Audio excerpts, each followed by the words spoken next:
Hello there, you're watching All 24 News World News Program. I'm your host Islam Said, and these are tonight's top stories. Gaza aid seekers bombed, babies starving. Algeria calls it occupation's hunger war. A ceasefire talks scramble to resume. Next up, Iran seeks accountability for U.S.-Israeli aggression. Algeria condemns the occupation, reaffirms Syrian Golan as sovereign territory. Also in our news, Algeria boosts ties with Italy, signs migration deal with Switzerland, while the IMF sees positive prospects and hails Algeria's economic reforms. And the White House says Trump will lift Syria sanctions by executive order, back in post-war reconstruction efforts. The details shortly. Welcome back to the program. First off in our news, 31 Palestinians were killed and dozens injured as Zionist forces targeted crowds waiting for aid across Gaza. In Rafah, 13 were killed and around 50 wounded outside the American-Israeli center in the Shakush area. In northern Gaza, 13 bodies were recovered after a strike hit an aid warehouse in Az-Zaytun. South of Wadi Gaza, 5 more were killed and 23 injured as occupation forces opened fire on displaced people near another aid distribution point. Similarly, the Zionist occupation carried out a new massacre in northern Gaza Strip, bombing the Abaqa rest house, sheltering displaced families on Gaza City's beach. Civil defense teams recovered 35 bodies, mostly women and children, with many critically injured, pushing Gaza's collapsing health system to the brink. Elsewhere in the Strip, 25 Palestinians were killed in continued strikes. A drone attack on At-Tufah killed 9, including a child, while raids on Az-Zaytun, Al-Shuja'iyya and Al-Shati camp claimed more lives. In Jabalia, 6 were killed in strikes on a home and a school. In Khan Younis, 7 were killed in raids on shelters, including 3 in a tent. Bombing in Al-Katiba as forced displacement intensifies. Zionist forces bombed an UNRWA school sheltering displaced Palestinians in Gaza on Monday, killing at least 25 people, including children. Survivors searched desperately through the rubble, clinging to hope of finding life or a final trace of those lost. Zara Farjani has more now. Amid the ruins of an UNRWA school, desperate Palestinians searched through the debris, hoping to recover anything of value. Fragments of their lives, remnants of their homes. The Zionist airstrike on the area killed more than 25 people, including 10 in the Zaytun neighborhood, and caused extensive damage. I had just laid my head down to sleep when I heard that the entire school was being evacuated. They said they planned to bomb something behind the school. I grabbed the children and rushed into the street. Every day there are martyrs, every day new numbers of martyrs. But these are not just numbers of images. They are human beings, dying daily. God created us to live, just like everyone else. It's our right to live, and to live with dignity, not like this, in humiliation. The occupation's tanks moved into the eastern edges of Zaytun in Gaza City, shelling several areas in the north. At the same time, airstrikes targeted at least 4 schools. Families taking refuge inside were ordered to leave before the buildings were hit. We fled from one school to another until we arrived here. And now look what happened to us. What can I even say? No matter how hard I try to describe the scene, I cannot capture the extent of the destruction. Everything is gone. My message is simple. Stop this war. We've had enough. We want peace. Enough of war. This conflict serves no one. We are civilians, ordinary people. We want to live like other nations. It is our right to live. This new wave of military violence unfolds just as Egyptian and Qatari mediators, supported by the United States, begin a new push for a ceasefire, hoping to bring an end to a war that has dragged on for 20 months. Yet, as diplomacy inches forward, the people of Gaza remain trapped in a daily struggle for survival. The United Nations Population Fund has issued an urgent warning that hundreds of newborns at a Nasser hospital in Khan Yunis, southern Gaza, face life-threatening conditions due to a critical shortage of infant formula. In a statement released on Monday, the agency confirmed that supplies have been completely depleted across the Gaza Strip, placing infants in immediate danger.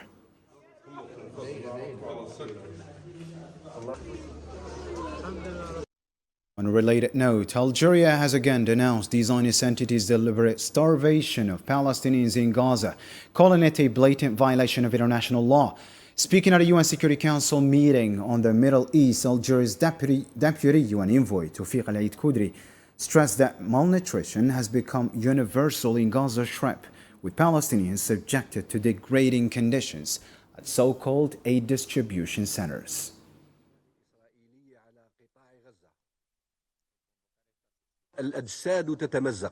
Bodies lie torn while Gazans starve. Hunger has become a weapon.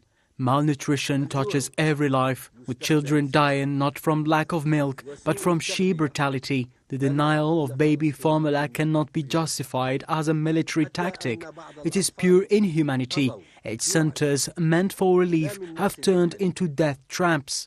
Over 600 Palestinians have been killed and 4,000 injured just trying to find food. Yet some Israeli officials call for ending aid altogether, as if feeding the hungry were a crime. As the UN Secretary General said, no one should risk death for a piece of bread. Additionally, Algeria's UN envoy warned that the Zionist occupation's actions risk destabilizing the Middle East, urging immediate steps to secure Palestinians' rights, including an independent state with Al-Quds as its capital. إن القانون هو ما تتحاكم إليه الأمم المتحضرة. Civilized nations uphold law. The lawless rely on force. Israel's unchecked aggression in Gaza reflects a collapse of international norms, threatening not just the region, but the entire global order. Resolving the Palestinian cause is not a distant hope. It's an urgent necessity. Justice, peace and global stability require a Palestinian state with Al-Quds al-Sharif as its capital. The two-state solution conference must be the first real step toward that goal. Qatari Foreign Ministry spokesman Majid al-Ansari blamed the Zionist occupation's intransigence for blocking international humanitarian aid to Gaza. Speaking to the media, al-Ansari stressed that Qatar, as a key mediator, is pressuring international partners to delink aid from political negotiations. He added that ongoing contacts aim to revive ceasefire talks.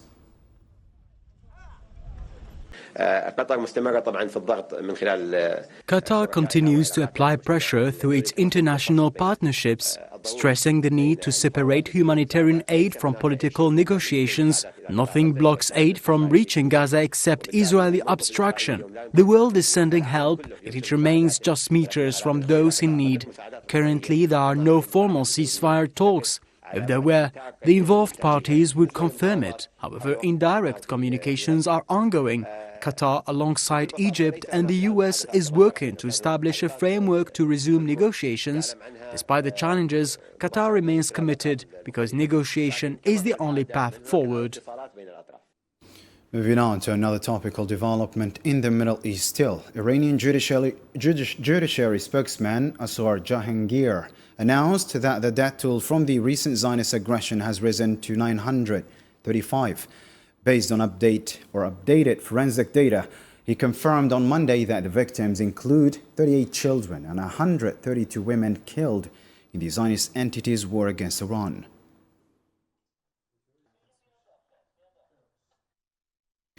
Iran has formally demanded the United Nations hold the Zionist entity and the United States accountable for their acts of aggression, seeking reparations through a Sunday letter to the UN leadership. Foreign Minister Abbas Araghchi warned that the Security Council that global inaction emboldens lawlessness.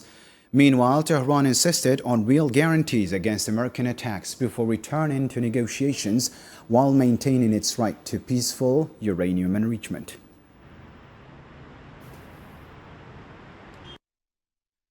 Tehran announced it will halt cooperation with the IAEA, citing a lack of security guarantees. Foreign Ministry spokesman Ismail Baqai said Iran cannot ensure the safety of inspectors following recent attacks.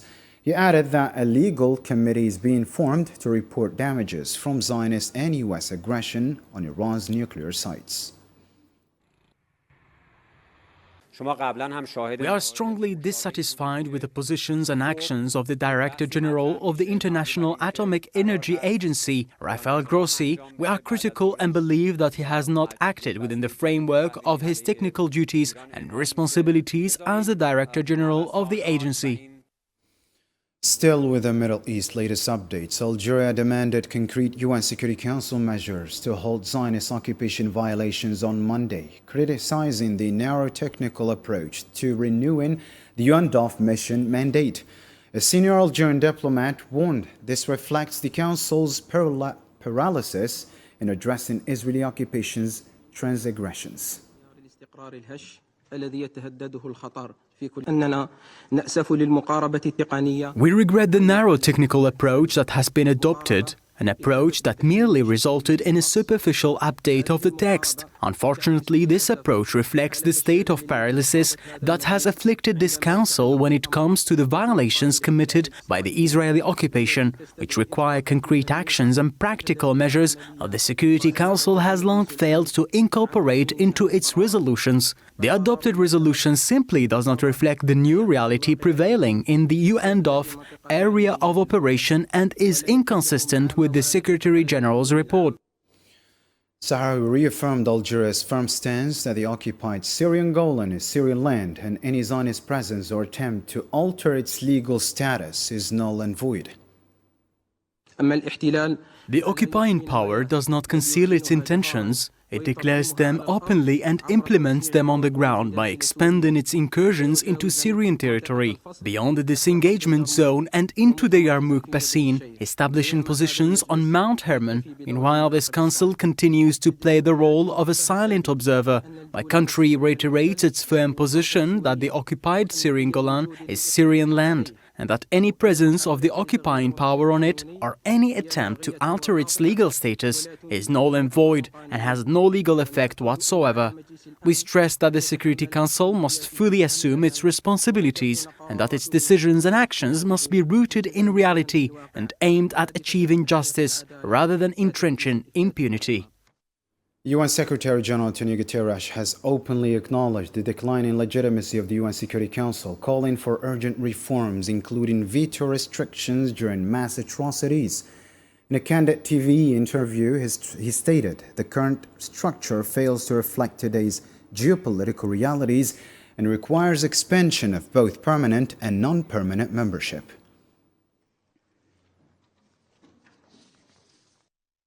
Switching focus to other news, Algeria and Italy praised the progress in strengthening their partnership and stressed the need to boost its momentum ahead of upcoming high-level meetings.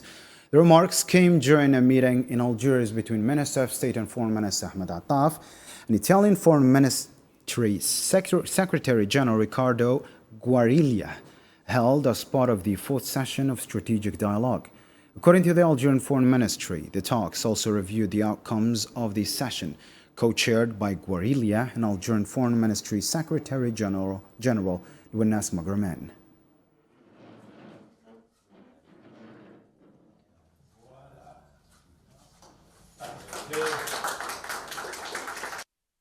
Algeria and Switzerland signed a declaration of intent on Monday to create a permanent exchange mechanism on migration. The agreement was reached during a meeting in Algiers between Secretary of State for the Algerian Community Abroad, Sofiane Chaib, and Swiss Justice Minister Bart Jens. It aims to enhance cooperation through shared expertise and experience in migration matters. The declaration signed today at the headquarters of the Ministry of Foreign Affairs represents the implementation of one of the most important recommendations of the Algerian-Swiss dialogue meeting on the issue of migration, whose work was held last year in the Swiss capital Bern. This document primarily aims to institutionalize this dialogue in order to share expertise and exchange experiences and best practices regarding the issue of migration. through regular dialogues and meetings, as well as the exchange of various successful experiences between the two countries. حوارات ولقاءات دورية وكذلك عبر تبادل لمختلف التجارب الناجحة ما بين البلدين. The International Monetary Fund expects Algeria's short-term economic outlook to stay positive despite global uncertainty. At the close of the IMF mission to Algeria, Mission Chief Charlambas Sangaridis noted that non-hydrocarbon sectors remain active, though they've seen a sharp slowdown.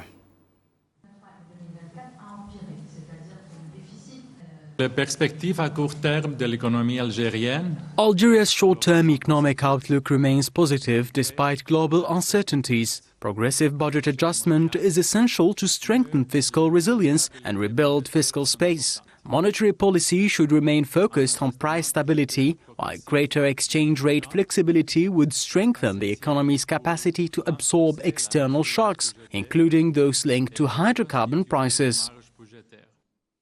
The IMF's Algeria mission chief has commended the country's economic reforms, particularly its progress in diversifying the economy and improving the investment climate. The fund specifically highlighted Algeria's creation of a centralized economic real estate platform as a key achievement. Let's take a listen again. The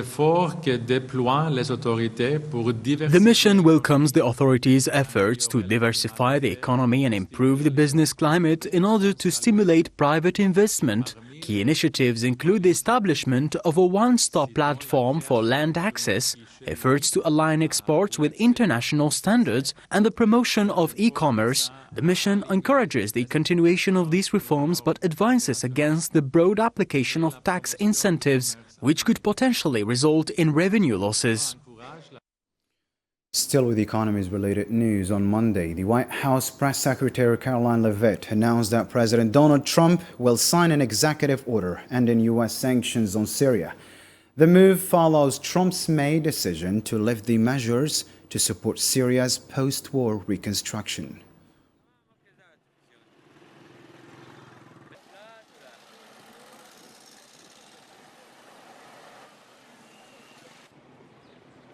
This afternoon, the president will be signing an executive order to terminate the United States sanctions program on Syria. And this is in an effort to promote and support the country's path to stability and peace. The order will remove sanctions on Syria while maintaining sanctions on the former President Assad, his associates, human rights abusers, drug traffickers, persons linked to chemical weapons activities, ISIS and their affiliates, and Iranian proxies.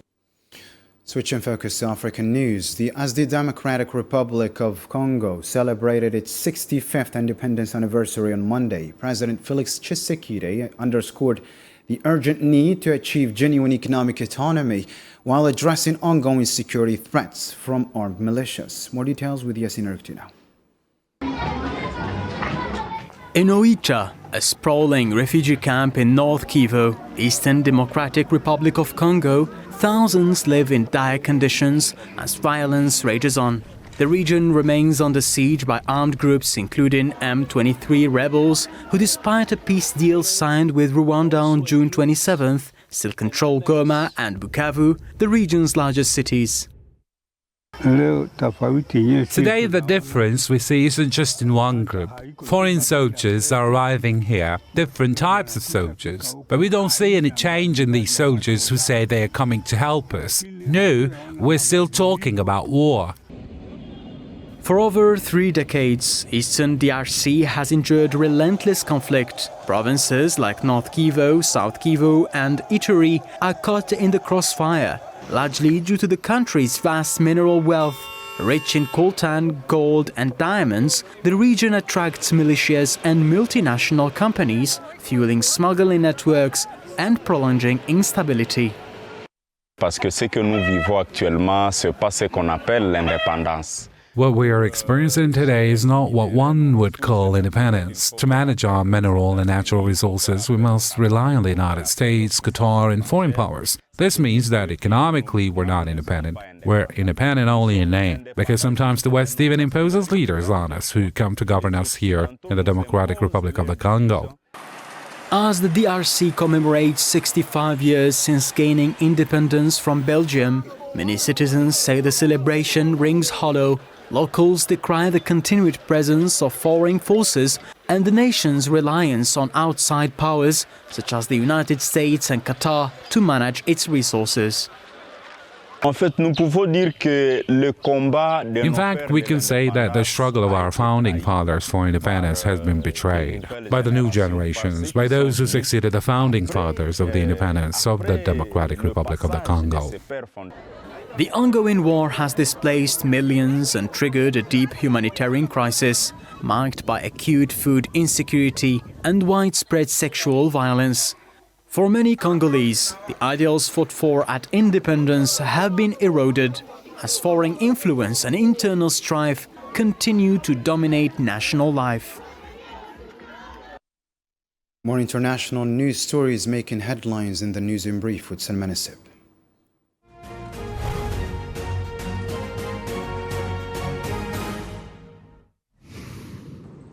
The Sudanese Ministry of Health announced the confirmation of 189 new cholera cases among returnees from the south of the country in 3 states since June 23rd. In a statement issued on Monday, the ministry confirmed that health authorities have set up emergency rooms and are working to provide medical supplies and strengthen the epidemic response to combat the cholera outbreak.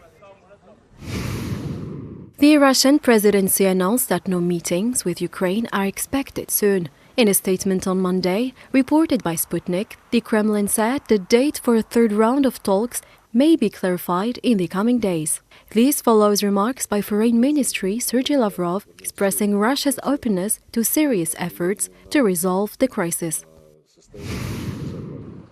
The Turkish Disaster and Emergency Management Agency announced the evacuation of over 1,500 people due to wildfires affecting provinces in the west and the south of the country. In a post on Platform X, Afad stated that residents from 41 towns were temporarily relocated to safe areas in the provinces of Izmir, Manisa, and Hatay.